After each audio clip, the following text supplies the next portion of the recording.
ஓசூரில் மனைவி மீது சந்தேகமடைந்த கணவர் அவரை அடித்து கொலை செய்துள்ளார்.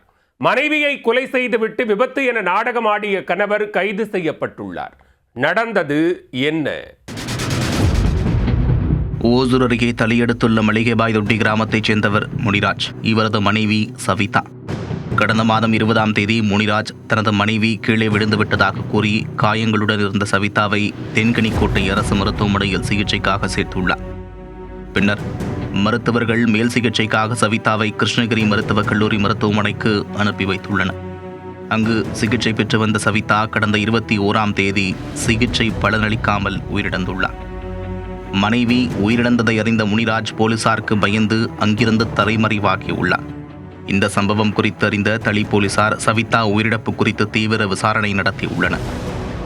மேலும் உயிரிழந்த பெண்ணின் உடற்கூறாய்வு அறிக்கையில் அவர் பலமாக தாக்கப்பட்டு காயங்களடைந்து உயிரிழந்தது உறுதி செய்யப்பட்டுள்ளது.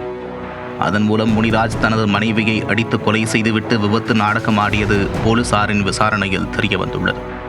அதனைத் தொடர்ந்து போலீசார் தலைமறைவாக இருந்த முனிராஜை தீவிரமாக தேடி வந்தனர். கர்நாடக மாநிலம் மாதேஸ்வரன் மலைப்பகுதியில் முனிராஜ் பதுங்கியிருப்பதாக போலீசாருக்கு தகவல் கிடைத்துள்ளது. தனிப்படை போலீசார் அந்த பகுதிக்கு சென்று அவரது செல்போன் எண்ணின் சிக்னலை வைத்து முனிராஜை சுற்றி வளைத்து அதிரடியாக கைது செய்தனர். முனிராஜிடம் போலீசார் நடத்திய விசாரணையில் தன் மனைவி வேறு ஒரு நபரிடம் தொடர்பில் இருப்பதாக சந்தேகப்பட்டு அவரை தாக்கியதாக தெரிவித்துள்ளார். தாக்குதலில் பலத்த காயமடைந்த அவர் மயங்கியதால் கீழே விழுந்து விட்டார் என்று நாடகமாடி மருத்துவமனையில் சேர்த்ததையும் ஒப்புக்கொண்டுள்ளார். தளி போலீசார் முனிராஜை கைது செய்து தென்கனிக்கோட்டை நீதிமன்றத்தில் ஆஜர்படுத்தி தருமபுரி சிறையில் அடைத்துள்ளனர்.